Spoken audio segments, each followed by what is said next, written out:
αρχαιοελληνικής φιλοσοφίας, στην αισθητική, στις τέχνες και την ιατρική. Τώρα, επειδή είναι πολύ ευρύ και μεγάλο το θέμα φυσικά της αρχαιοελληνικής φιλοσοφίας, όταν λέμε αρχαιοελληνική φιλοσοφία θα πρέπει να συμπεριλάβουμε αρκετούς και εμείς έχουμε εστιαστεί συγκεκριμένα στον Πλάτωνα για να διαπραγματευτούμε κάποια πράγματα που επιλέξαμε που αφορούν τη ζωή, πώς πρέπει να ζούμε, που μας παραπέμπει στις πηγές, όπως είναι η πολιτεία, ο Φέδρος, ο Φέδων, όλα αυτά είναι του Πλάτωνα, όπου από εκεί αντλούμε σημεία που θα μας φανούν χρήσιμα στη δική μας ζωή πια σήμερα. Έτσι λοιπόν, μελετώντας όλο αυτό με αφορμή την αρχαιοελληνική φιλοσοφία και ειδικότερα την πλατωνική, βρισκόμαστε σήμερα στην τέταρτη διάλεξη και θα συζητήσουμε το αρχαίο θέατρο Διονύσου που είναι στην νότια κλειπή της Ακρόπολης, που όπως μαθαίνουμε έχει κοντά του και ένα ασκληπείο. Δηλαδή ένα ενιαίο συγκρότημα και ψάχνοντας και βρίσκοντας και συζητώντας μαθαίνουμε ότι αυτό το μοντέλο, το συγκρότημα, το ιαματικό, θα το πούμε έτσι, βρισκόταν σε πάνω από 300 σημεία στην Ελλάδα και έτσι υπήρχε η έννοια της ίασης σε πολύ πρωταρχικό στάδιο. Πρωταρχικό για ποιον άραγε? Γιατί θα δούμε ότι υπήρχε ένα αρχαίο θέατρο όπου συμμετείχαν ασθενείς. Έπαιζαν δηλαδή οι ασθενείς με σκοπό την ίασή τους. Είχε αθλητικές εγκαταστάσεις. Λάμβαναν μέρος οι θεραπευμένοι ασθενείς, κανονικά. Όπως εδώ είπε ο φίλος μας, είχε μουσική. Δηλαδή υπήρχε η ευρύτερη έννοια της ψυχαγωγίας και όπως θα δούμε υπήρχε μια διαδικασία για την ίαση στα ασκληπεία. Αυτό λοιπόν μας κάνει εντύπωση. Τι μηνύματα έχει για μας σήμερα, πώς μπορούμε να το αξιοποιήσουμε, τι διεργασία ήταν αυτή που γινόταν και πού βρισκόταν όλο αυτό, από πού δηλαδή μπορούμε να αντλήσουμε εμείς πηγές και να συνεχίσουμε τη δική μας αναζήτηση, την προσωπική μας αναζήτηση. Έχουμε λοιπόν και για αυτό το σκοπό το φίλο μας τον Γιώργο τον Πανιώκο που είναι ψυχαναλυτής. Και θεατρολόγος. Και για ποιο λόγο τώρα, γιατί όλοι λίγο πολύ καταλαβαίνουμε τι μπορεί να σημαίνει η συμμετοχή στο θέατρο, μια θεατρική παράσταση, το έργο που το βλέπουμε. Ξέρουμε τι μας έχει δώσει ο Αριστοτέλης, τι μας έχει πει για την τραγωδία. Μεσολαβεί ένας όρος, αυτή η κάθαρση. Τι είναι αυτό το πράγμα κάθαρση, πώς γίνεται δηλαδή? Είναι κάποια πράγματα που καλό είναι να μας τα πει κάποιος που τα ξέρει από την ειδικότητά του έτσι λίγο πιο εστιασμένα. Και έτσι λοιπόν θα ξεκινήσουμε αυτή την περιήγηση. Θα ξεκινήσουμε από το Φέδωνα του Πλάτωνα, όπου είναι ο διάλογος στις τελευταίες ώρες του Σωκράτη. Αυτό είναι ένα απόσπασμα από την απολογία του Σωκράτη, όπου μεταξύ άλλων λέει ότι εγώ δεν έκανα ποτέ το δάσκαλο. Και όσοι λένε ότι εγώ τους δίδαξα κάτι, δεν λένε την αλήθεια. Εγώ το μόνο που έκανα ήταν να λέω πράγματα, να λέω αυτά που σκέφτομαι, αυτά που με προβληματίζουν, να τα συζητάω και δεν απαγόρευα σε κανένα να συμμετέχει. Όποιος ήθελε μπορούσε να με ρωτήσει, να κουβεντιάσει μαζί μου και μέχρι εκεί εγώ δεν υπήρξα από το δάσκαλο. Αυτό λέει. Τώρα γιατί το αναφέρουμε εδώ? Ξεκινάμε λοιπόν με το Σωκράτη γιατί στους διαλόγους του Πλάτωνα αυτός κυριαρχεί. Βλέπουμε δηλαδή πώς αντιμετωπίζει ο ίδιος αυτό το θέμα της εκπαίδευσης, όπως θα δούμε στην επόμενη διαφάνεια. Αυτό είναι ένα απόσπασμα από το Φέδωνα.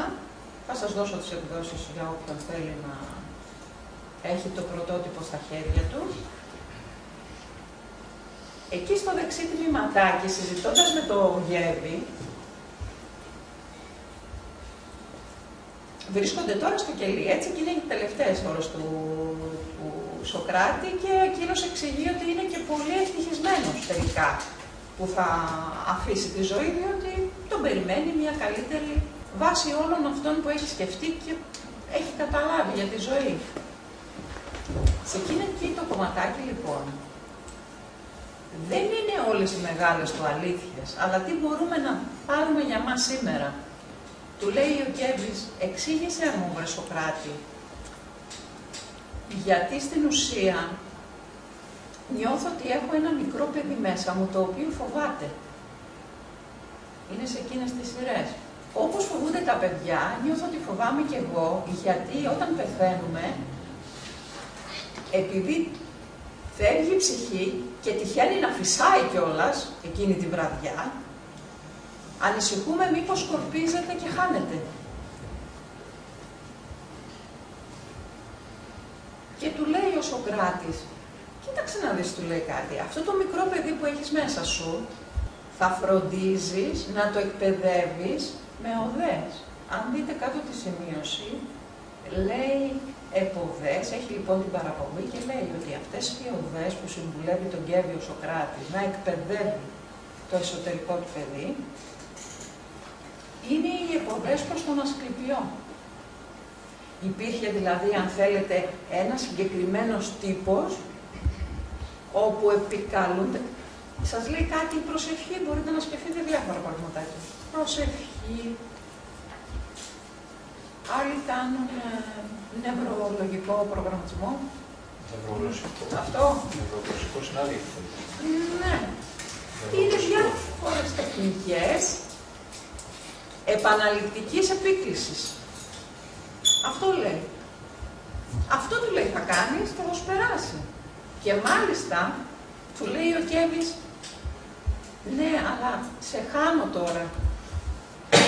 Και δεν θα υπάρχει κάποιος να μου δείξει, να μου επαναλαμβάνει, να μου λέει να το κάνω και πώς θα το κάνω. Σε χάνω. Γιατί εσύ φεύγεις, έχεις αποφασίσει να φύγεις από αυτή τη ζωή. Και κάτω-κάτω του λέει ο Σωκράτης, υπάρχουν πάρα πολλοί άξιοι άντρες και βάρβαροι σε όλο τον κόσμο. Όχι μόνο Έλληνες. Ψάξε, του λέει, να τους βρεις. Και μην τσιγκουνευθείς ούτε από χρήματα ούτε από ενέργεια. Εκεί κάτω-κάτω το λέει. Καταλάβατε τι λέει. Γιατί του λέει το πιο σημαντικό είναι, θα είναι δύσκολο να τους βρεις, αλλά ακόμα και αν δεν τους βρεις, επειδή είναι δική σου δουλειά και οφείλεις να είναι δική σου δουλειά, εσύ θα το κάνεις καλύτερα από όλους τους άλλους.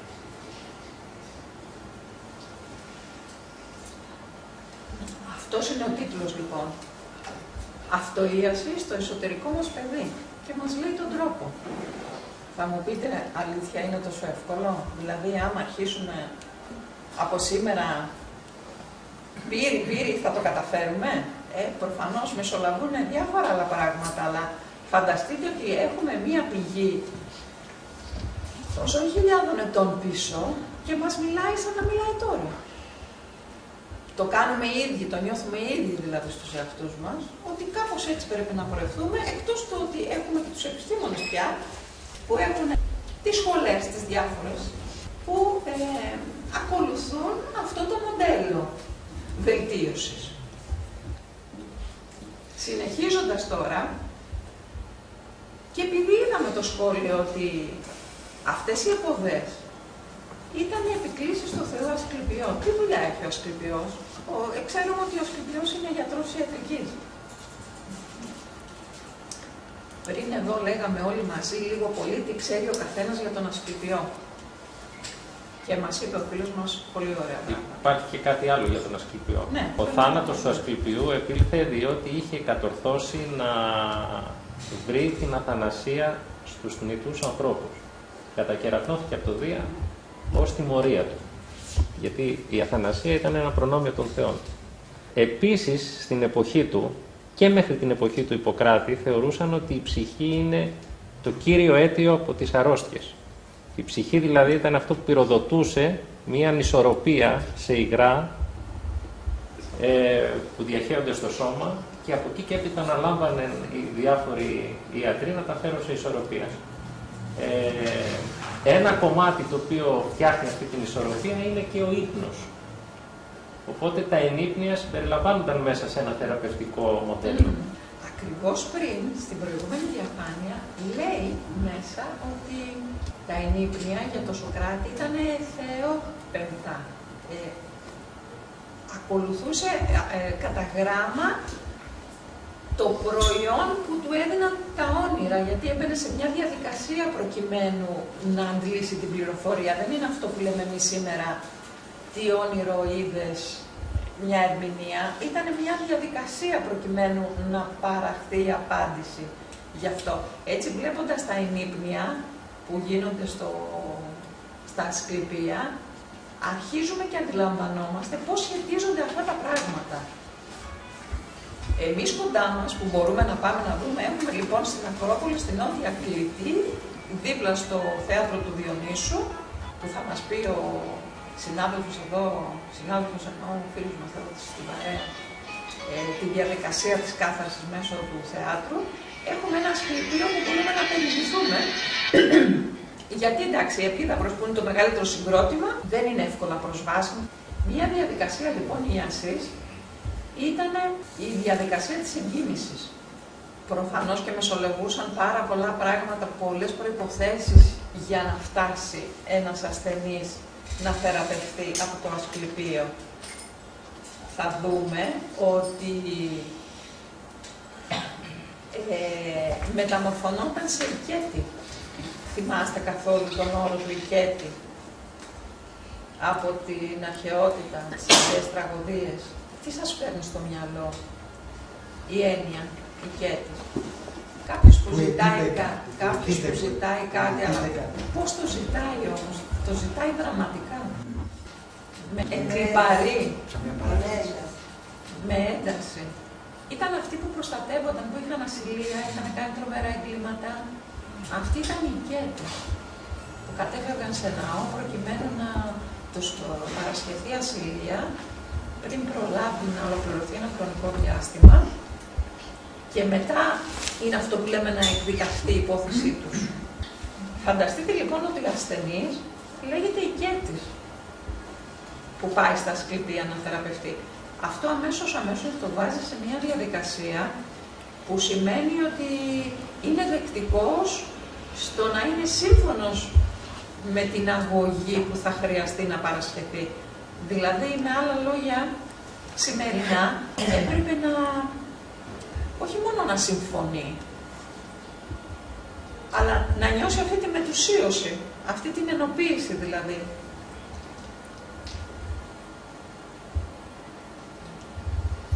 Λοιπόν, για να δούμε έτσι πώς είναι μια 3D απεικόνηση, γιατί δεν είναι πραγματική αυτή. Βλέπετε, η πλευρά είναι του Παρθενώνα, η νότια. Απέναντι, να ξέρετε, στη Διονυσσό Αεροπαγίτου ήταν γερμανικό νοσοκομείο. Υπάρχει η Εκκλησία της Αγίας Σοφίας και ένα κτίσμα που τώρα είναι το Μερόπιο, αν δεν κάνω λάθος. Αυτό ήταν γερμανικό νοσοκομείο στην κατοχή. Εκεί λιγάκι, εκεί που μοιάζει, που είναι το οδείο, στη δεξιά μεριά, ήταν του Μακρυγιάννη το Κονάκι. Εκεί κατέφευγε και μπροστά τώρα είναι το Αγίου Γεωργίου Ναός. Ένας μικρός ναΐσκος. Σήμερα, όπου βρίσκεται και η πηγή, η κρίνη που έφυγε νερό ο Μακρυγιάννης, και μάλιστα μερικοί Αθηναίοι το ξέρουν, επειδή μπορεί να πάρει κανείς νερό γύρω στην Άνοιξη, πηγαίνουν και παίρνουν νεράκι. Ξέρει κανείς περισσότερο να μας πει, δεν θυμάμαι τώρα. Αυτά τα νερά τρέχουν από τότε. Διότι τα Ασκληπία ήταν συνδεδεμένα με τα νερά. Ναι. Δηλαδή η κάθαρση ήταν ένα ευρύτερο θέμα. Το ιαματικό. Βέβαια. Που αφορούσε το σώμα, την κάθαρση του σώματος, την καθαριότητα, πέστε το όπως θέλετε. Δηλαδή αυτό το συγκρότημα, αν θέλετε, πέρα μας δείχνει κάτι ίχνη από το Ασκληπείο. Ήταν διόροφα, είχε 80 κλίνες, ήταν νοσοκομείο κανονικό. η πρώιμη μορφή του νοσοκομείου. Και όπως είπαμε, ταυτόχρονα συμμετείχαν οι ασθενείς, οι ψυχαγωγούνταν, όλα αυτά τα πράγματα. Μπορείτε να φανταστείτε όλη αυτή τη λειτουργικότητα, αυτό που λέμε ολιστική ιατρική. Τι σημαίνει αυτό λοιπόν? Σημαίνει ότι δεν έχουμε να αντιμετωπίσουμε μόνο το σώμα σε μια ασθένεια. Ο άνθρωπος δεν είναι μόνο σώμα. Λοιπόν, πάμε να προχωρήσουμε. Γιατί τώρα φιλοξενώ τη φωτογραφία του Ασκληπιού και όχι παράλληλα και του Ιπποκράτη, όπως θα δούμε παρακάτω, γιατί αυτός μεταλαμπαδεύει, έτσι ο Ιπποκράτης συνεχίζει. Θέλω να σταθούμε λίγο να δούμε τη φωτογραφία του Ασκληπιού, να σας μιλήσω λίγο για το φίδι που κρατάει, βλέπετε. Αυτό είναι λοιπόν το σήμα, αν θέλετε, του Ασκληπιού. Έχετε υπόψη σας ο ιατρικός σύλλογος πώς συμβολίζεται και λοιπά, τι γίνεται με αυτό? Ξέρει κανείς? Τα δύο φίδια με τα φτερά ποιανού είναι ένδειξη? Είναι το κηρύκιο του Ερμή. Κατά λάθος χρησιμοποιούν, έχουν μπερδευτεί λίγο, παρόλο που θα ξεκαθαρίσω το εξής. Οι περισσότερες πηγές, να ξέρετε, σοβαρές, διασταυρωμένες, είναι από το αρχείο της Ιατρικής Σχολής Αθηνών και λιγότερο από τους θεωρητικούς μας. Αυτό μου έκανε τρομερή εντύπωση. Έχουν κάνει σοβαρή δουλειά, έχουν ψάξει πάρα πολλοί γιατροί. Παρ' όλα αυτά, κατά λάθος χρησιμοποιούν το κηρύκιο του Ερμή ως έμβλημα, που είναι το σύμβολο του κερδρόου Ερμή. Δεν ξέρω αν έχει κάποια σχέση πια με την ιατρική. Όλο αυτό. Μπορεί και να έχει. Μπορεί τελικά και να έχει. Καμιά φορά είναι το υποσυνείδητο βγαίνει μπροστά. Λοιπόν, αυτό είναι το σύμβολο του Ασκληπιού. Είναι το φίδι λοιπόν που ανέρχεται κάτω από τα καταχθόνια γιατί φέρνει τις πληροφορίες. Συνδέεται λοιπόν με τη Θεά Δήμητρα, με την Περσεφόνη, με τα Ελευσίνια μυστήρια. Το φίδι ξέρει τι παίζεται από κάτω. Είναι μεταξύ γης και άδη. Τα δύο φίδια επίσης να πούμε ότι έχει εκφραστεί η άποψη ότι, όχι, αν τα δούμε έτσι περιπεπλεγμένα, θυμίζουν την αλυσίδα του DNA. Ναι. Και γίνονται κάποια ερωτήματα, το κατά πόσον είχαν γνώσεις περισσότερο, όχι ανατομίας γνώριζαν, να δούμε τα γάλματά τους, έτσι, γνώριζαν μέχρι τον τελευταίο μήνυμα. Γνώσεις για ενδότερα, που χρειάζεται το μικροσκόπιο δηλαδή. Στο επόμενο βλέπω, το μαζεύουμε και λέμε τι σχέση ο ύπνος έχει με τη θεραπεία, γιατί συνδέεται με τη θεραπευτική λατρεία του Ασκληπιού. Περνάει και στον Ιπποκράτη αυτό, ο οποίος Ιπποκράτης όμως τι κάνει? Το θέμα του ύπνου λοιπόν, επειδή το σώμα είναι ένα με την ψυχή, δεν διαχωρίζεται λοιπόν η δραστηριότητα της μέρας από της νύχτας. Στον Ασκληπιό, ο Ιπποκράτης το συνεχίζει και επειδή στην ουσία μας εισαγάγει στην επιστημονική ιατρική. Επιστημονική τι σημαίνει? Σημαίνει ότι διεξάγω ένα πείραμα, μία έρευνα. Εκείνος παρατηρεί λοιπόν τον ύπνο, τον παρατηρεί και βλέπει ότι, για παράδειγμα, αν είναι ενοχλητικός ο ύπνος για μία ασθένεια, δεν τον ανακουφίζει, μας λέει ότι αυτό το νόσημα είναι θανατηφόρο. Ενώ όταν μέσω του ύπνου ανακουφίζεται, τα πράγματα είναι καλύτερα. Πραγματικά, μπορώ να σας πω και από τη δική μου εμπειρία που έχω ασχοληθεί, έτσι με ασθενείς, πιο στενά, πραγματικά είναι από τις ενδείξεις που δείχνουν ότι διαταράσσεται ο ύπνος. Ακόμα και στις περιπτώσεις της μελαγχολίας, δεν θα μπω σε αυτά τα θέματα, ο ύπνος είναι ένα από τα κομμάτια, ξέρετε, που διαταράσσεται. Έτσι λοιπόν, συνεχίζουμε. Βλέπουμε τι σημαίνει να γίνεται οικέτης, προκειμένου να κάνει τι? Να περάσει τη διαδικασία της ίασης, όπου θα ακολουθήσει κάποια τελετή, κάποιους κανόνες περνώντας το άβατο, να υποβληθεί στο ενύπνιο. Το ενύπνιο είναι η διαδικασία, όπως είπαμε όλοι, όχι μόνο το ονείρεμα, το διάστημα δηλαδή της βραδιάς που θα κοιμηθεί. Πληροφοριακά σας λέω ότι έρχεται ο Θεός, ο Ασκληπιός, στον ύπνο του. Όλα γίνονται σε εναισθώτα χρόνο.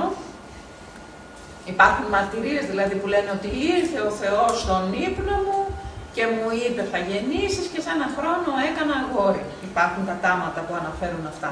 Όλα γίνονται λοιπόν σε εναισθώτα χρόνο.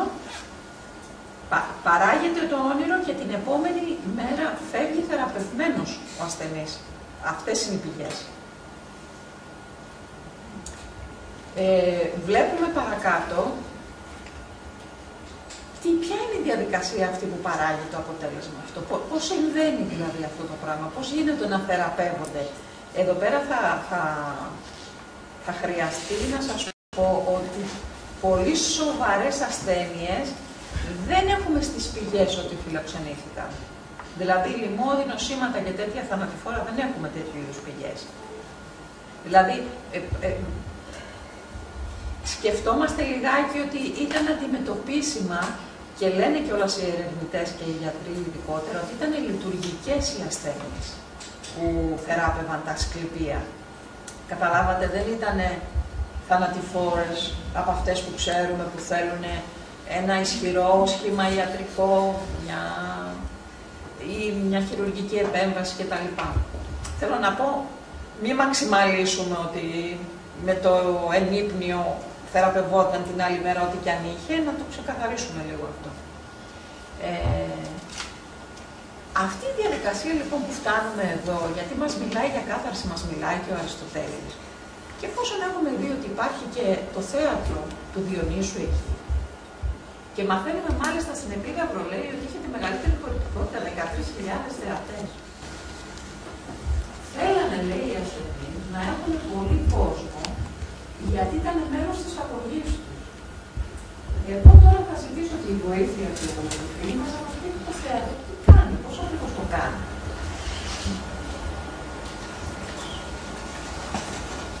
Εσύ να απαντήσεις. Εγώ θα έλεγα να μας πεις γενικότερα όλη αυτή το σκεπτικό, την τοποθέτηση. Τελικά να πω κάτι, από ό,τι κατάλαβα τα νοσήματα, εκείνη την εποχή ήταν πιο πολύ ψυχικά.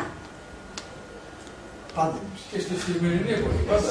Από την ψυχή ξεπερνάνε όλα, αν δεν έχεις ισορροπία. Μ' αρέσει αυτό. Και έχεις ανισορροπία σίγουρα ασθένει.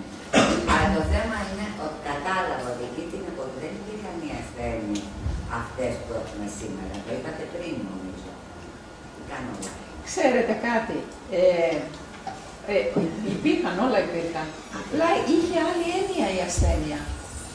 Δεν ήταν κάτι έξω από τον άνθρωπο. Ήταν ο άνθρωπος που ασθενούσε. Τώρα τι γίνεται, έχουμε ομαδοποιήσει τις ασθένειες και λέμε αυτά τα φάρμακα θεραπεύουν τις ασθένειες. Τότε θεράπευαν τον άνθρωπο. Αυτό θα μας πει ο Γιώργος, δηλαδή εδώ βλέπουμε ότι είχαν θέατρο στη θέση των φαρμακευτικών. Να το πω έτσι. Βέβαια να διευκρινίσουμε ότι κάθε εποχή και τις ασθένειες υπάρχει σακία ή κάποιες ασθένειες ή ο καρκίνος και κάποιες άλλες, τότε ήταν σπάνιες. Υπάρχουν περιπτώσεις. Και για τον καρκίνο έχουμε. Υπήρχε και τότε, αλλά όχι τόσο. Είναι αναλόγως στην εποχή. Σημερινή εποχή έχει τις δικές της ασθένειες. Όπως ήταν στο Μεσαίωνα άλλες, στην αρχαιότητα είναι άλλες. Ναι, έτσι. Να πω κάτι για την προηγούμενη εικόνα, την προπροηγούμενη. Αυτή που δείχνει την Ακρόπολη με το θέατρο του Διονύσου. Και δεν είναι μόνο αυτή, είναι και εκεί που ήταν χτισμένα όλα τα Ασκληπία. Δηλαδή όσοι γνωρίζουν πού ήταν χτισμένα τα Ασκληπία, ήταν χτισμένα σε περιοχές καταρχάς όμορφες. Ναι, ναι. Σαν περιοχή δηλαδή. Όπως και τα σανατόρια, τα μεταγενέστερα. Και ένα κομμάτι το οποίο φαντάζομαι ότι παίρνανε σοβαρά υπόψη τους ήταν ο περιβάλλοντας χώρος, δηλαδή αυτό που περιβάλλει τον άνθρωπο. Αυτό που σήμερα δεν το λαμβάνουμε υπόψη μας. Ο περιβάλλοντας χώρος συνδυασμού με το κλίμα. Υπάρχουν περιοχές π.χ. για τους θυματικούς, με έναν αιώνα που θυματίωση θέριζε, που είχαν το κλίμα το ξερό, που είχαν, ξέρω εγώ, τους έλεγαν αν πας εκεί πέρα θα σου βοηθήσει πάρα πολύ.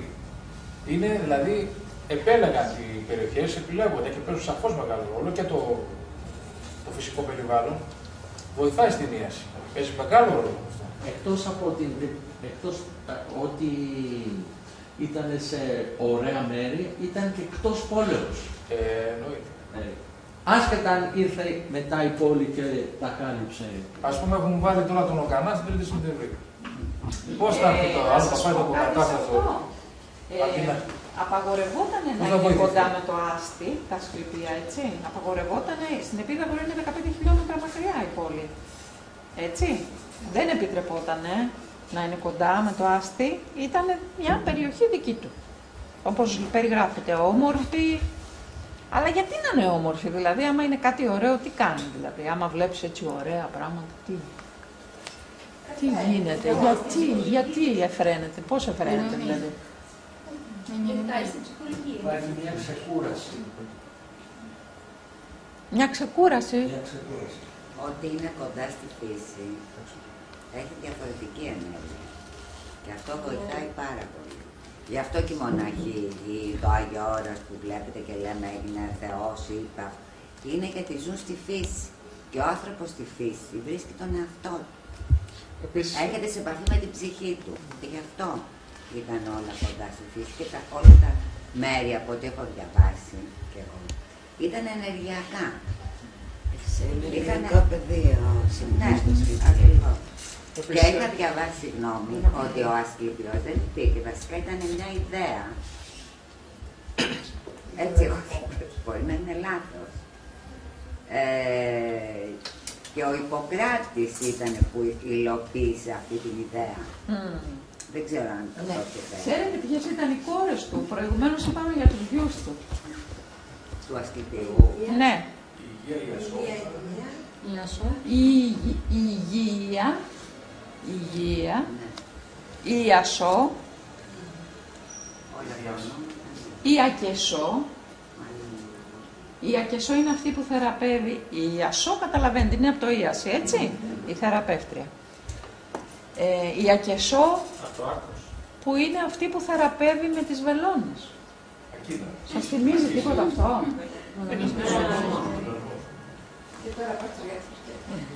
Η Έγκλη, ήταν κόρη του. Η Έγκλη γιατί άραγε? Επειδή υποθέτω ότι ο υγιής άνθρωπος... Τι είναι αυτό?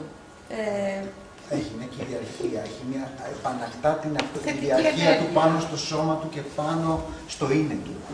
Αυτό ακριβώς του προσφέρει μια έγκλη.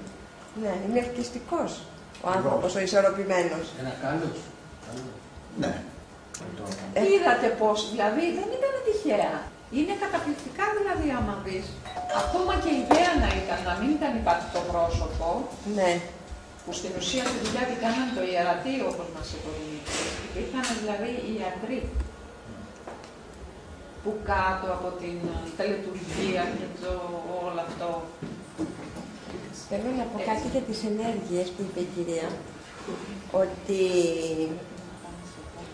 ναι, υπήρχε μία αίθουσα που δεν είχε δάπεδο για να πατάνε και να ξαπλώνουν οι ασθενείς στο χώμα και να παίρνουν την ενέργεια από τη γη.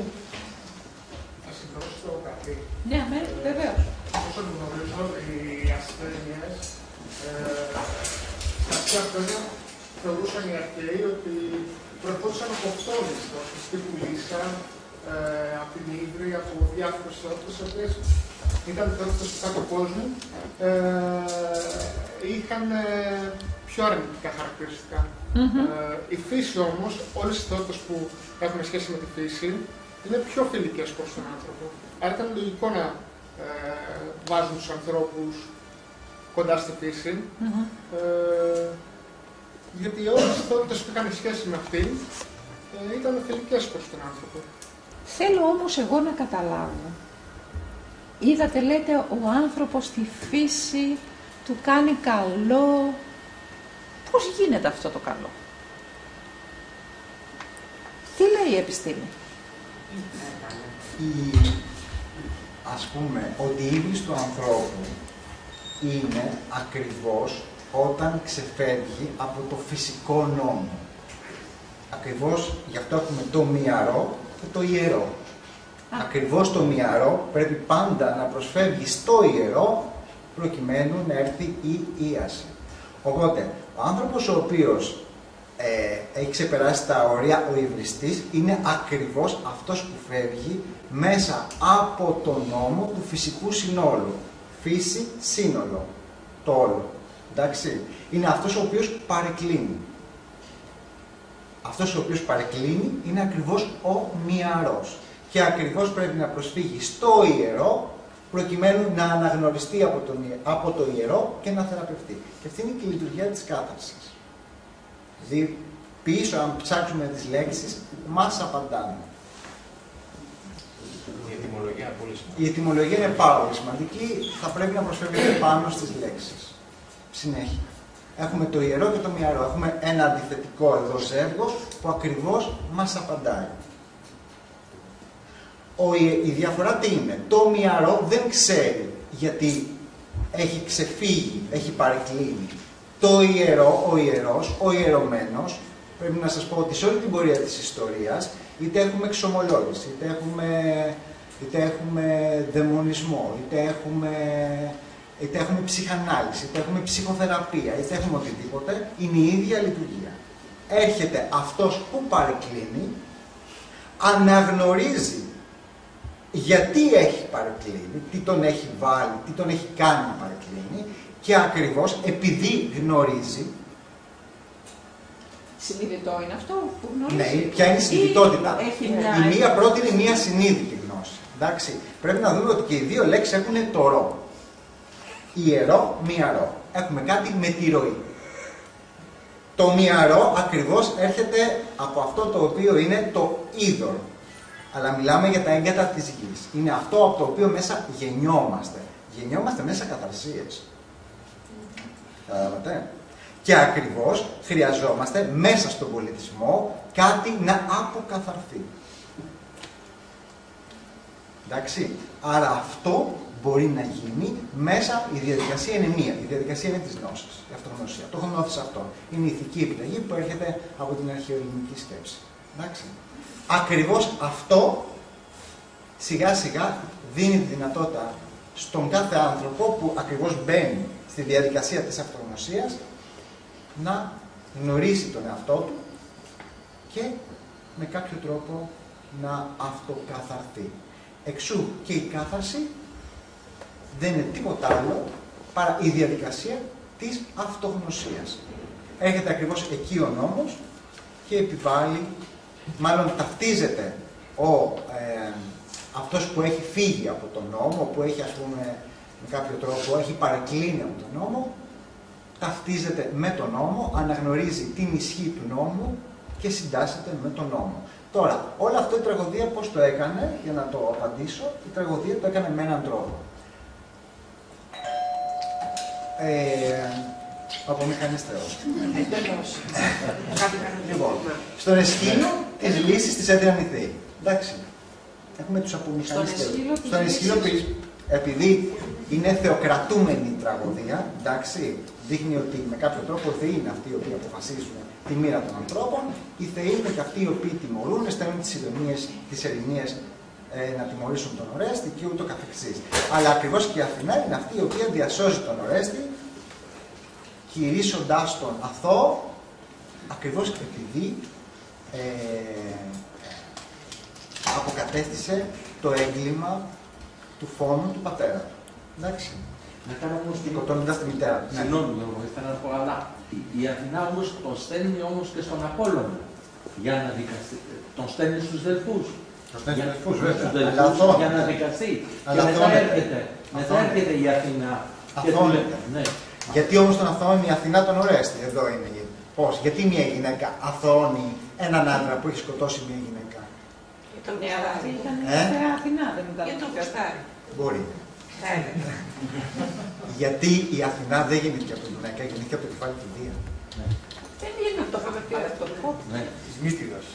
Από το Μύτης, αλλά μετά γεννήθηκε από το κεφάλι του Δία.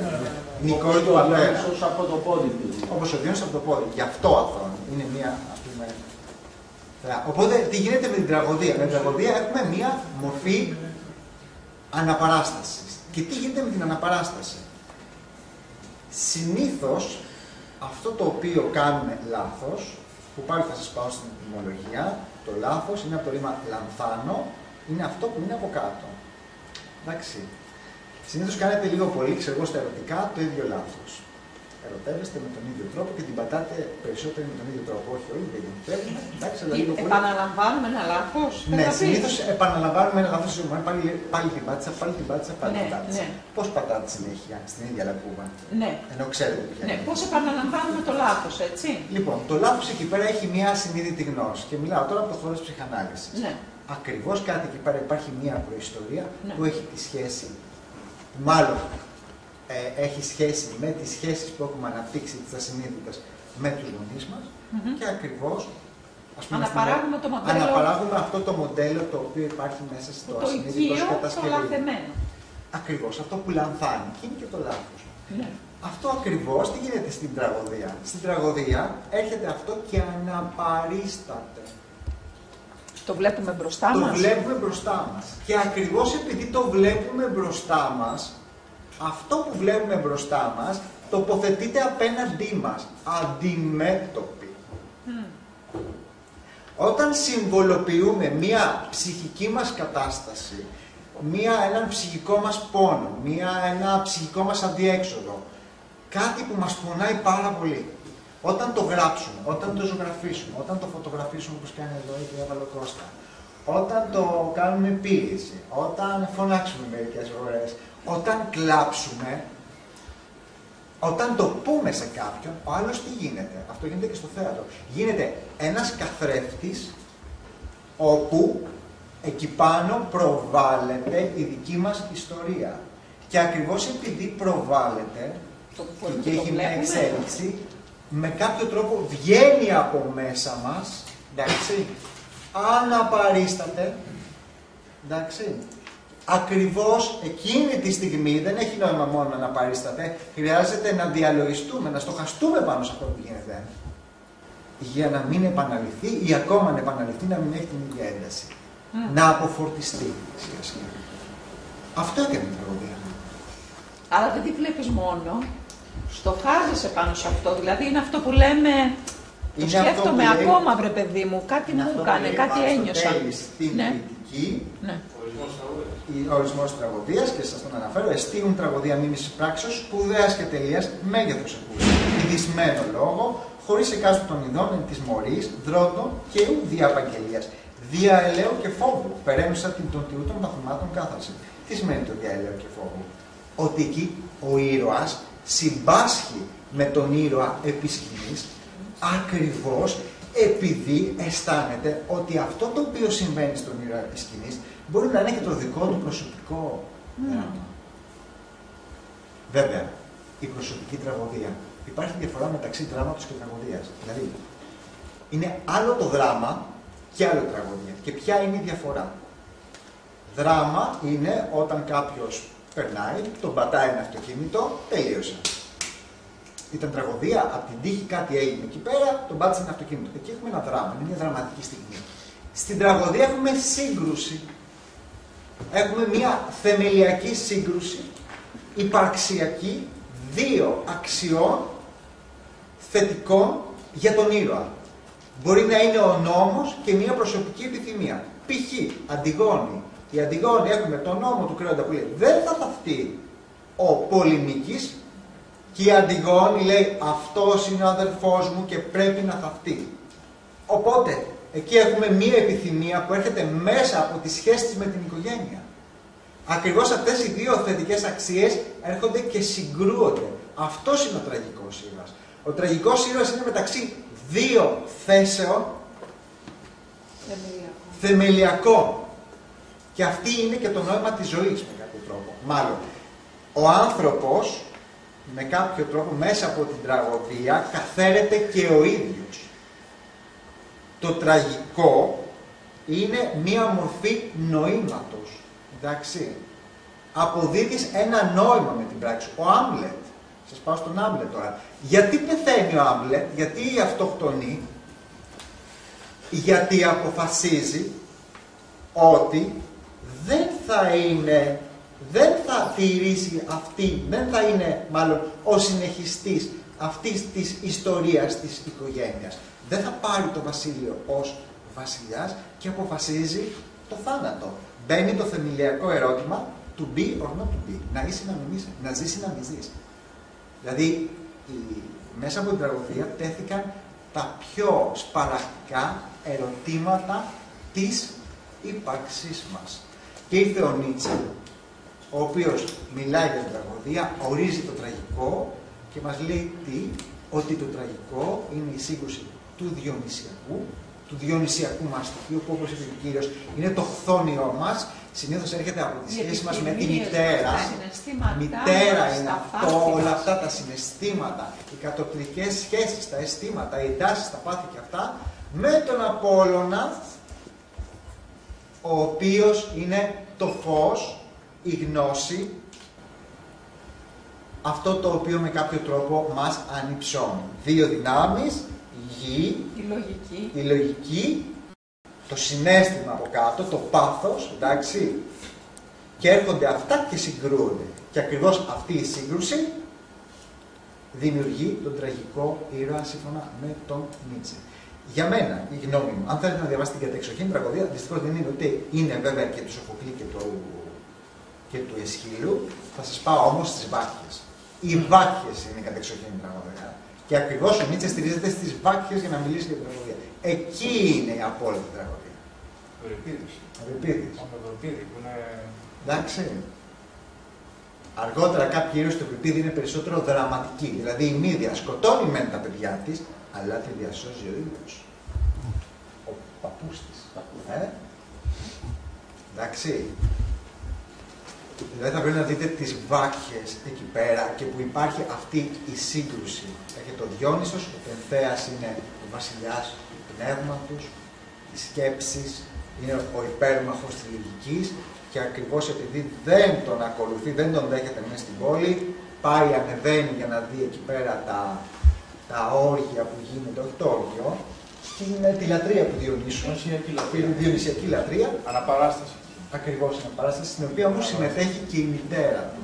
Όπου πέφτει, σπάει το κλαδί, πέφτει μέσα στις μενάδες και η μητέρα του μέσα στη μέθη εκεί τη διονυσιακή, τρώει το ίδιο της το παιδί. Νομίζω ότι είναι λιονταράκι και πηγαίνει στον πατέρα της με το κεφάλι του γιου και έρχεται από τη λατρεία το σεξουαλικό στοιχείο.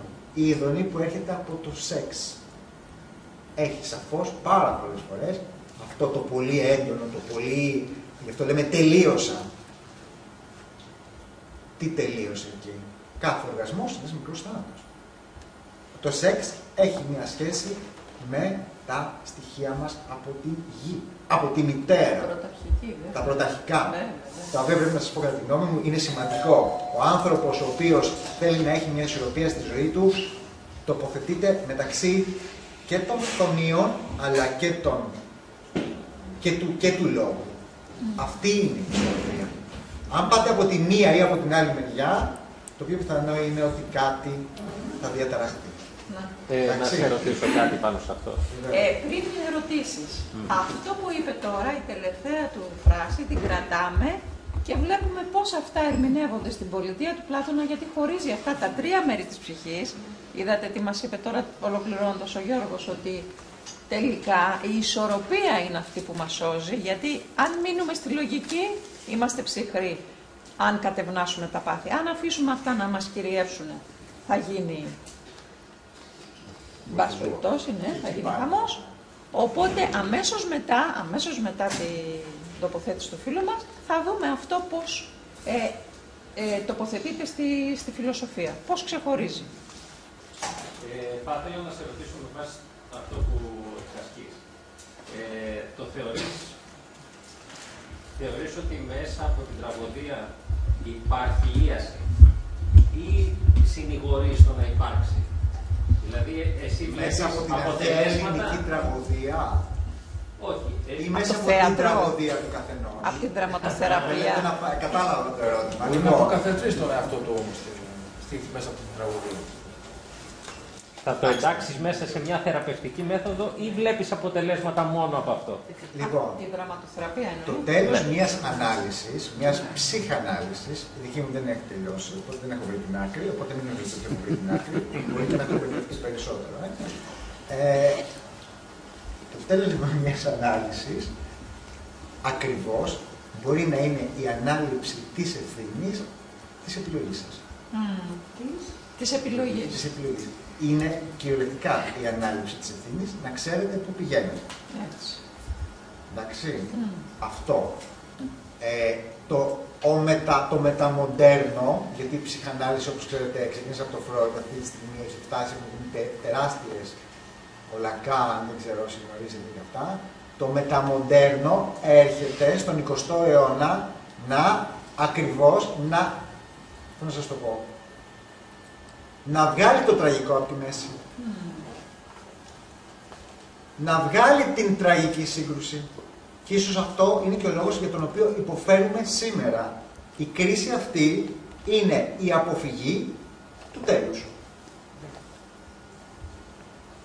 Το μεταμοντέρνο αρνείται το θάνατο. Αρνείται το θάνατο ως ζωτική δύναμη της ζωής. Είναι αυτό που παίρνει, αλλά και αυτό το οποίο είναι απαραίτητο για να συνεχίσει να υπάρχει φύση. Ο θάνατος είναι προϋπόθεση, όπως και η γέννηση. Είναι φυσικό στοιχείο ο θάνατος. Είναι φυσικό στοιχείο. Γιατί κοίταξε να δεις. Ό,τι γεννιέται είναι νομοτελειακά, σίγουρα θα πεθάνει τουλάχιστον σε αυτό το σύμπαν. Δεν μπορείς να το αγνοήσεις αυτό. Αλλά βέβαια, όταν πεθαίνει και κάτι, γεννιέται και κάτι καινούργιο. Τα άστρα γεννιούνται. Επεκτείνονται, μεγαλώνουν, καίνε το υδρογόνο τους και πεθαίνουν. Γίνονται αστρικοί ύλη και πάλι δημιουργείται καινούργιο μετά. Έγινε από όλους κατανοητό και η ερώτηση και η απάντηση, γιατί έχω κάποια κενά. Μπορεί να μην κατάλαβα. Λοιπόν, θα σας πω κάτι. Μείνετε και λίγο με το κενό. Ναι. Αυτό είναι η απάντηση. Θα πρέπει να μείνετε και λίγο με το κενό. Γιατί αν τα απαντήσετε όλα, είναι και λίγο. Να το δουλέψω και λίγο. Θα σας καταπλούν οι απαντήσεις. Αυτό σας λέω. Ο θάνατος είναι ένα όριο ακριβώς που μας λέει ότι δεν μπορούν να απαντηθούν όλα. Αλλά κουμάντο στο θάνατο δεν κάνει κανείς. Ωραία. Εντάξει. Δηλαδή θα πρέπει ακριβώς, και αυτό είναι κάτι που είναι μάλλον μία ανεπάρκεια των ανθρώπων οι οποίοι ασχολούνται πολύ με το λόγο και δική μου. Προσπαθούμε να ελέγξουμε τα πάντα. Δεν μπορούμε να ελέγξουμε τα πάντα και ευτυχώς. Καταλαβαίνετε. Ναι. Δηλαδή θα πρέπει κάποια στιγμή ο καθένας από εμάς αυτό που ξεσκονίζουμε συνέχεια, στα σπίτια μας, συνέχεια και κυρίως το κάνετε κατά κόρο, είναι αυτό που ξεσκονίζετε είναι εσείς. Εσάς ξεσκονίζετε. Εντάξει, διότι ακριβώς αυτό που ξεσκονίζουμε είναι αυτό που είμαστε. Η σκόνη, είμαστε από αστρόσκονη, το ξέρετε. Όλοι. Οι φόβοι δεν είναι αυτοί, Γιώργο? Είναι ακριβώς πάνω στη σκόνη, βλέπουμε κάτι από την πραγματικότητά μας, την οποία ακριβώς πρέπει να καθαρίσουμε. Ο πολιτισμός βέβαια επιβάλλει καθαριότητα και πρέπει να είναι καθαρός. Αλλά εδώ θα διαφωνήσω λιγάκι. Με έχει απασχολήσει πάρα πολύ το θέμα της κάθαρσης. Πάρα πολύ. Η καθαριότητα δεν είναι δείγμα του πολιτισμού, είναι δείγμα της υγείας. Εδώ έχω μια συγκεκριμένη τοποθέτηση. Η παρατήρηση είναι δηλαδή πολύ εύκολο να το παρατηρήσουμε στα ζώα, στα υγιή ζώα, πώς ακολουθούν τη διαδικασία τροφή, αφόδευση, καθαριότητα. Ναι. Δεν είναι θέμα του πολιτισμού. Ο πολιτισμός το προάγει. Δουλεύει πάνω σε αυτό ο πολιτισμός. Και επίσης, κάτι που μπορεί να σας φανεί χρήσιμο, μία ένδειξη της ασθένειας είναι ότι οι ασθενείς, σοβαρότερα ασθενείς, δεν θέλει την καθαριότητα. Ναι. Δεν ξέρω ποιος το έχει παρατηρήσει. Είναι συγκλονιστικό όμως. Σε φάση κατάθλιψης, ας πούμε. Επίσης, όχι μόνο, η κατάθλιψη με έχει απασχολήσει πολύ. Πολλές φορές λέμε, ρε παιδί μου, για ανθρώπους ή για ομάδες που είναι πιο υποτιμημένες και περιθωριοποιημένες. Μα καλά δεν μπορούν να καθαρίσουν. Είναι τμήμα, ξέρετε, είναι ασθένεια. όταν βλέπετε έλλειψη καθαριότητας, κάτι μας δείχνει, κάπου μας οδηγεί. Δεν είναι πολιτισμικό, είναι ανάγκη του ανθρώπου, ακόμα και ένα ζώο που είναι άρρωστο, δεν καθαρίζεται. Ισχύει πάρα πολύ αυτό που λέτε, ειδικά στους ψυχικά ασθενείς. Ειδικά οι ψυχικά ασθενείς. Όχι μόνο οι καταθλιπτικοί, όλοι οι ψυχοσικοί έχουν πρόβλημα με καθαριότητα. Ναι. Υπάρχουν όμως και ασθένειες οι οποίες έχουν σχέση με την καθαριότητα, π.χ. ο ψυχαναγκασμός. Ναι, υπάρχει και αυτό. Βεβαίως. Αυτή η διαταραχή λοιπόν να το θέσουμε καλύτερα, βάζοντας και το θέμα του πολιτισμού. Η καθαριότητα λοιπόν βλέπετε έχει να κάνει με μια διαταραχή, είναι μια ένδειξη υγείας. Αυτό κρατήστε το και θα το παρατηρήσετε με κάθε ευκαιρία και θα προσθέσετε κάτι σε αυτό. Δεν είναι και εγώ μια το παρατηρώ. Μια συνολικής παρέκκλησης. Κοίταξε να δεις κάτι. Αυτό ανήκει στους ειδικούς. Εγώ θα σου πω φιλοσοφικά καθαρά πώς το παρατηρώ, γιατί ψάχνω να βρω τι είναι αυτή η κάθαρση. Τι είναι, πώς είναι στην πραγματικότητα, πώς δουλεύει αυτό το πράγμα. Και έχω παρατηρήσει, ειδικά στους ψυχικά ασθενείς, αλλά και στους σοβαρά ασθενείς, ότι δεν τη θέλουν την καθαριότητα. Παρέτηση. Να πω κάτι. Δεν θα πω θεωρητικά, αλλά θα φέρω παραδείγματα. Ο Ηράκλειτος τυλίγεται μέσα στην κοπριά των ζώων και πεθαίνει. Γιατί ο Ηράκλειτος πεθαίνει μέσα στην κοπριά των ζώων. Εντάξει. Ο Ιδίποδας βγάζει τα ίδια του τα μάτια. Η Μύδια σκοτώνει τα παιδιά της.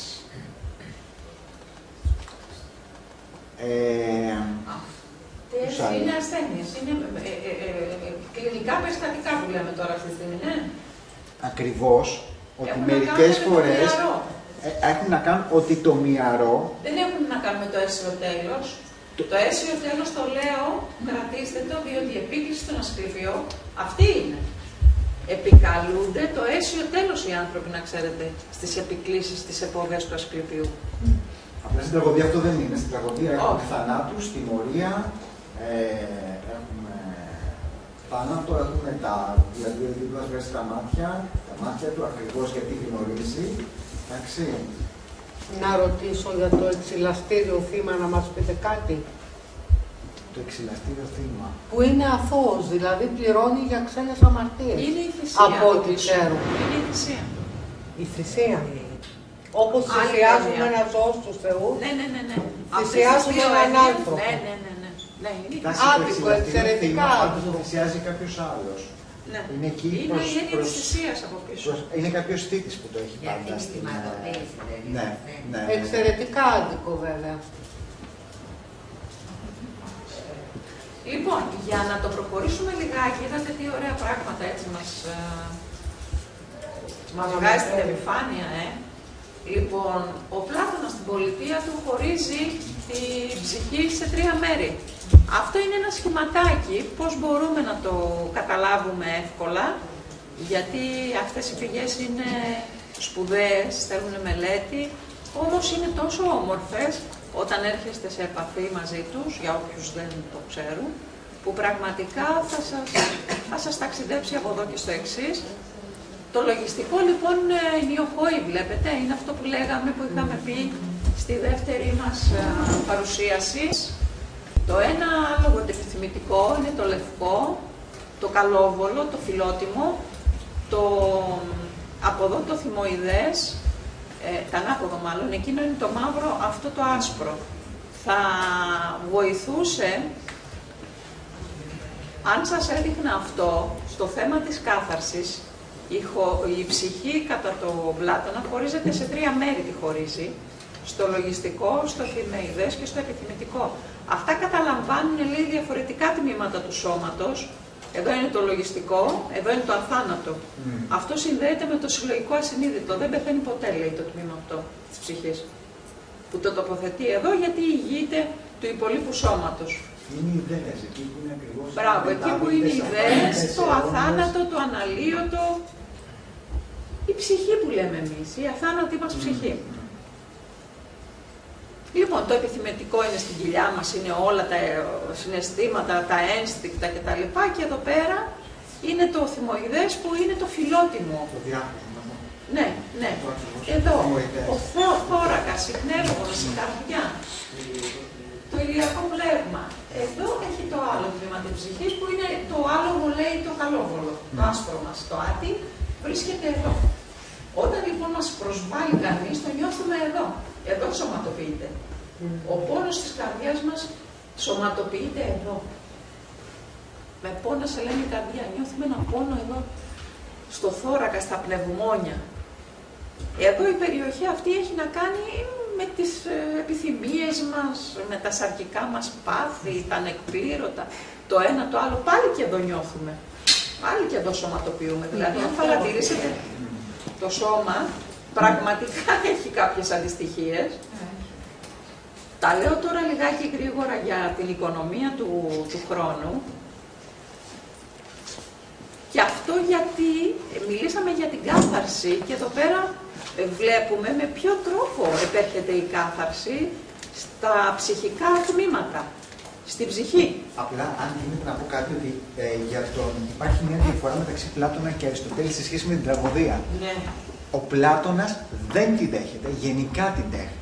Θεωρεί ότι έχει να κάνει σχέση με το κατώτερο μέρος των ιδεών, που είναι οι εικόνες, τα απικάσματα. Θεωρεί φθηνές απομιμήσεις. Θεωρεί φθηνές απομιμήσεις. Κατηγορεί κατά τον νόμο. Ακριβώς. Δεν είναι έτσι.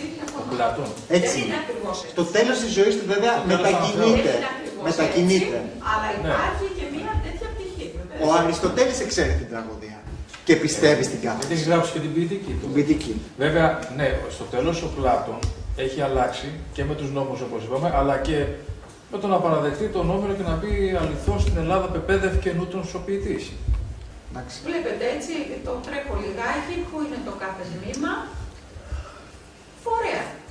Αυτό είναι για την ψυχή. Το σώμα, τι το κάνουμε το καημένο το σώμα. Πώς συνδέεται με τον ασπίδιό. Εδώ έρχεται ο Ιπποκράτης και μας το συνεχίζει.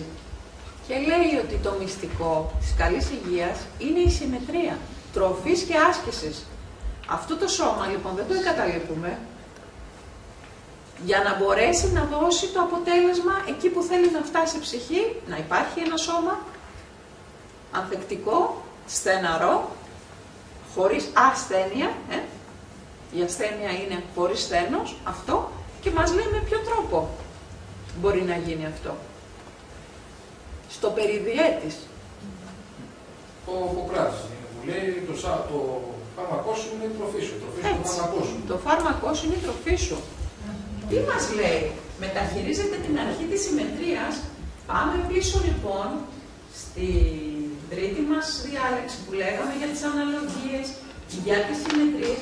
Αυτές είναι οι έννοιες λοιπόν που είναι από τη φιλοσοφία. Τι σημαίνει συμμετρία, τροφής και άσκηση. Και μην φανταστείτε ότι αν φάω ας πούμε ένα πιάτο φαγητό, θα κάνω 10 λεπτά άσκηση. Δεν είναι ακριβώς έτσι το πράγμα. Το πράγμα είναι, εδώ μας λέει ότι πρέπει να είναι σε σχέση με τον άνθρωπο, σε σχέση με τη φύση του ανθρώπου, με την ηλικία, με τις ώρες του ενιαυτού και προς τα μεταβολάς των πνευμάτων. Τώρα αυτή είναι άλλη συζήτηση, αλλά κρατήστε ότι μας λέει μέσα στην πολιτεία ότι η ισορροπία επιτυγχάνεται μέσω των σωστών περιφορών του ενιαυτού. Είναι μία έννοια, λίγο θέλει συζήτηση, θα την πάμε σε άλλες διαλέξεις που τυχόν θα συνεχίσουμε. Να τη συμμετρία. Θυμάστε που είχαμε δει πώς επιδρά, πώς περνάνε αυτές οι έννοιες στην τέχνη. Αυτός είναι ο άνθρωπος του Βιτρούβιου που δείχνουμε, έτσι.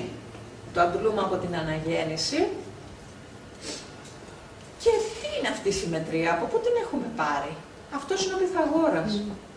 Η συμμετρία λοιπόν αυτή ξεκινάει από τις 10 βασικές αρχές του που είχε τα ζευγάρια των αντιθέτων.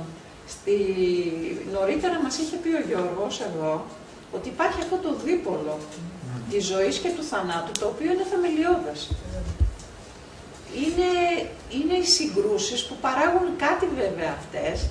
Και εδώ έρχεται ο Αριστοτέλης που μας μιλάει για τη μεσότητα. Μπορείτε να τα φανταστείτε λοιπόν σαν άκρα που συγκρούονται. Ή θα συγκριστούν ή θα γεννήσουν ένα μωρό. Ο ενίοχος είναι αυτός που θα το καθορίσει, που θα δείξει το αποτέλεσμα. Το λέω σχηματικά. Γιατί ή θα είναι φιλότητα ή νίκος. Πολύ ωραία μας το είπε. Ή θα είναι συγκρουσιακό ή θα είναι... Η φιλότητα είναι η αγάπη, δηλαδή κάθε στοιχείο έχει κάτι θετικό, δηλαδή η φιλότητα έχει την αγάπη, αυτό που ομογενοποιεί, αλλά έχει και το καταβροχθιστικό, αυτό που καταπίνει, γιατί στην φιλότητα δεν γίνεται ένα. Δηλαδή ενσωματώνει, συγχωνεύεται και εκεί έχουμε το ένα που καταπίνει το άλλο. Αυτή είναι και η διαδικασία της αγάπης. Δηλαδή η αγάπη, ακριβώς πρέπει να προσέξουμε, να υπάρχει αγάπη, αλλά να μην γίνει καταβροχθιστική, να μην έχουμε πλήρη αφομοίωση. Το ίδιο και στον Νίκος. Το Νίκος τι είναι? Η αρχή της διαίρεσης. Η ατομικότητα, ο καθένας μας εξατομικεύεται, διαιρούμενος. Τα κύτταρα πρέπει να διαιρεθούν για να πολλαπλασιαστούν. Οπότε και τα δύο στοιχεία είναι απαραίτητα και επίσης όλος ο κόσμος βρίσκεται το σύμπαν κάτω από αυτές τις αρχές. Μάλιστα έχει πει ο Εμπεδοκλής ότι τώρα βρισκόμαστε σε μια φάση που είναι το Νίκος αρχίζει σιγά σιγά και κυριαρχεί. Τα πάντα είναι και στο σύμπαν. Ό,τι συμβαίνει σε εμάς συμβαίνει και στο σύμπαν ουσιαστικά. Έτσι είναι. Και μάλιστα... λέει ότι μάλλον είμαστε σε μια β' φάση, το λέει ο Εμπεδοκλής μέσα, δεν τα θυμάμαι τώρα, σε ποια γλώσσα, νομίζω ότι είμαστε μια φάση που περνάμε από τη φιλότητα σιγά σιγά στον Νίκος. Και στην εποχή μας αυτή τη στιγμή κάτι συμβαίνει, όντως. Έχουμε μια... Επειδή μας ενδιαφέρει λοιπόν πώς θα μεταφέρουμε αυτό, τη συμμετρία για το σώμα μας, αντιλώντας τις πηγές από τον Ιπποκράτη, βλέπουμε δύο παραδείγματα. Ας πούμε τι γίνεται μέσα στο εργοστάσιο. Εκεί βλέπετε πώς είναι το ένα εργοστάσιο και πώς είναι το άλλο. Μπορεί να μην φαίνεται πολύ καθαρά, αλλά εκεί είναι οι μηχανές καλοδουλευμένες, βλέπουν οι... Αστράφτουν. Οι τεχνίτες βλέπουν τα σχέδιά τους, ρυθμίζουν τη μηχανή, τη λαδώνουν, το πράγμα πάει καλά. Παραδείγμα που έχει τις αγαπημένες μας πατάτες στις τηγανιτές. Εκεί τα πράγματα, οι τεχνίτες, εκεί είναι όπως το μηχανοστάσιο του καραβιού που είναι λαδούμπα και άστα να πάνε. Εδώ πέρα μας λέει ότι ο άνθρωπος δεν γίνεται να υγιένει αν δεν πονέει, αν δεν ασκείται. Είναι απαραίτητο, λέει ο Ιπποκράτης. Όχι μόνο διατροφή κλπ. Για την υγεία, για να εξασφαλίσει υγεία, οπωσδήποτε και άσκηση. Ο όρος λοιπόν δίαιτα, κοιτάξτε τι ήτανε στον αρχαίο πολιτισμό μας. Ήτανε μια συνολική στάση απέναντι στη διαβίωση. Κοιτάξτε πώς συνδέεται με τη διαιτησία και το δίκαιο. Τη δίαιτα.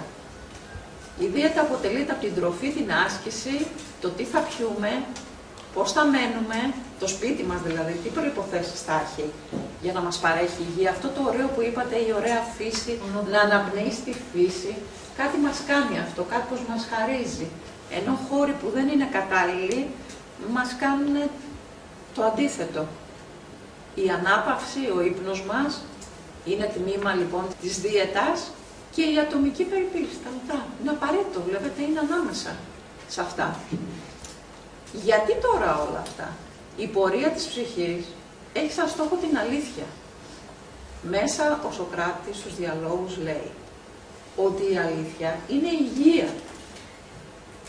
Και γιατί λέει να φτάσουμε στην αλήθεια?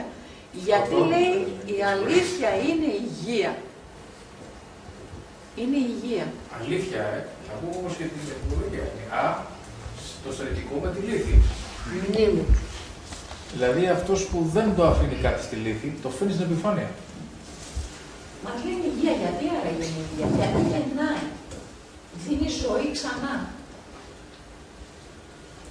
Τώρα η ζωή αυτή, αν θα είναι τερατάκι ή αν θα είναι κάτι καλό, είναι θέμα του ημίωχου. Γιατί, όπως είπαμε, αυτές οι αντίρροπες δυνάμεις για κάποιο λόγο κάτι κάνουνε. Κοιτάξτε εδώ ένα ωραίο παράδειγμα που βρήκα από μια άσκηση του πολεμικού ναυτικού με την αεροπορία, μια συνδιοργάνωση. Κοιτάξτε τι ωραίο που το έχουνε. Έχει 3 αεροσκάφη και τον ημίωχο που τα κουμαντάρει. Είναι πάρα πολύ δύσκολη δουλειά λοιπόν αυτή του ημίωχου, του λογιστικού μέρους της ψυχής, να μας οδηγήσει στο επιθυμητό αποτέλεσμα. Όποιο και αν έχει ο καθένας από εμάς εδώ σήμερα και άλλοι τόσοι που θα μας ακούσουν. Καθένας μας κάπου θέλει να φτάσει. Με κάποιο τρόπο, τον καλύτερο που θα βρει, στην ουσία συμβολίζεται με αυτό. Θέλω να πούμε ότι ο Αριστοτέλης βάζει την καρδιά στο κέντρο. Βάζει την καρδιά σε συνδυασμό με τη λογική, με το... Δηλαδή, ο Πλάτωνας έχει τη λογική, ο Αριστοτέλης εισάγει και το συναίσθημα. Μπράβο, πολύ ωραία. Για να υπάρχει ισορροπία. Για να υπάρχει ισορροπία. Όχι ξέρει τη λογική, ούτε μόνο να σε παρασύρει το συναίσθημα. Πρέπει να υπάρχει μια ισορροπία. Κοιτάξτε λοιπόν αυτό τι ωραία έχει αποδοθεί, γιατί η ψυχή του κόσμου πραγματικά εμπεριέχει όλα αυτά τα πράγματα, αυτή τη γνώση. Αυτή λοιπόν είναι η ψυχή λογική. Τον βλέπετε, είναι ο ημίωχος που κουμαντάρει. Αυτή εδώ είναι η ψυχή από το άγαλμα που είναι στο Λούβρο, Κανόβα. Και εδώ πέρα τι θα δούμε. Η ψυχή, για να μπορεί να παραμένει αθάνατη στην ουσία, πρέπει να βρίσκει τον έρωτα. Μιλάμε για την καρδιά. Μόλις μιλήσαμε για την καρδιά. Χωρίς συναισθήματα, χωρίς καρδιά, χωρίς έρωτα, μία ψυχή λογική είναι μία ψυχρή ψυχή, παγωμένη ψύχρα, όπως λέει και το όνομά της. Η καρδιά είναι το πυρ. Το πυρ, έτσι. Να βάλω λίγο το βιντεάκι.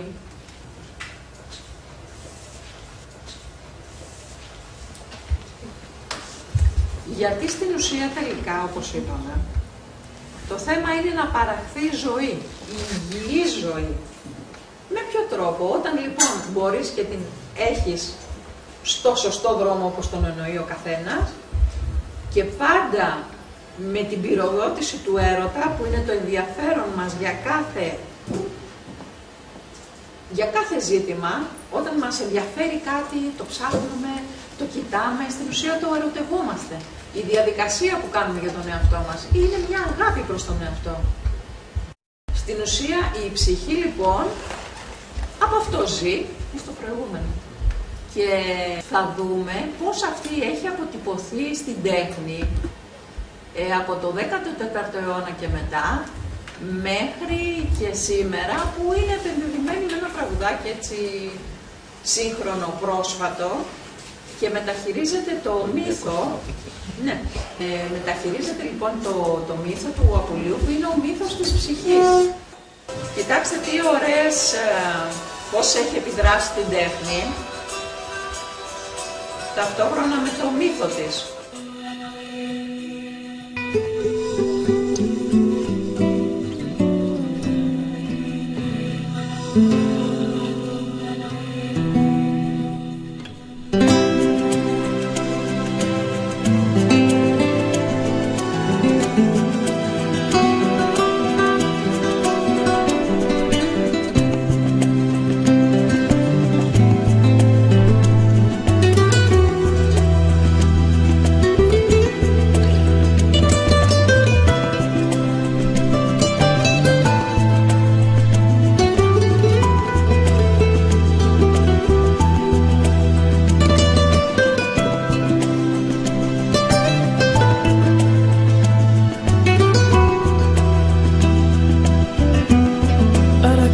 A olvidar.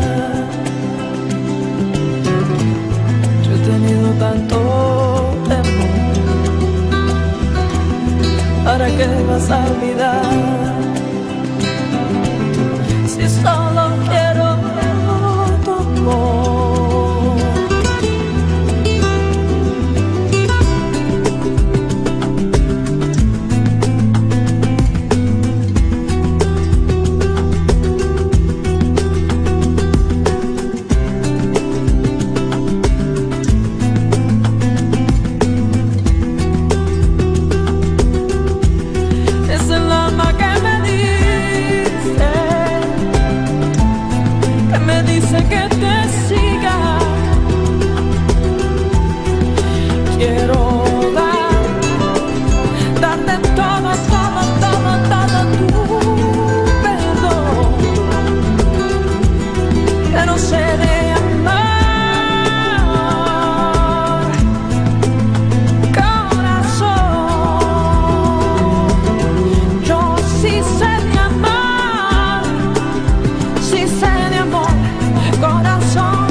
dice que te siga.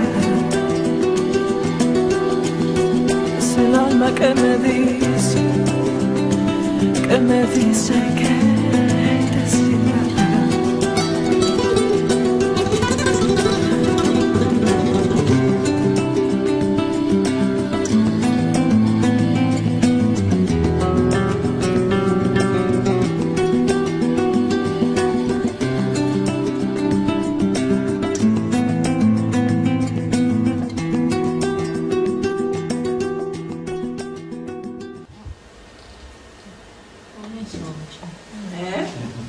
Βλέπετε, αυτή είναι η πορεία λοιπόν της ψυχής. Εμείς φεύγουμε, πάρα πολύ.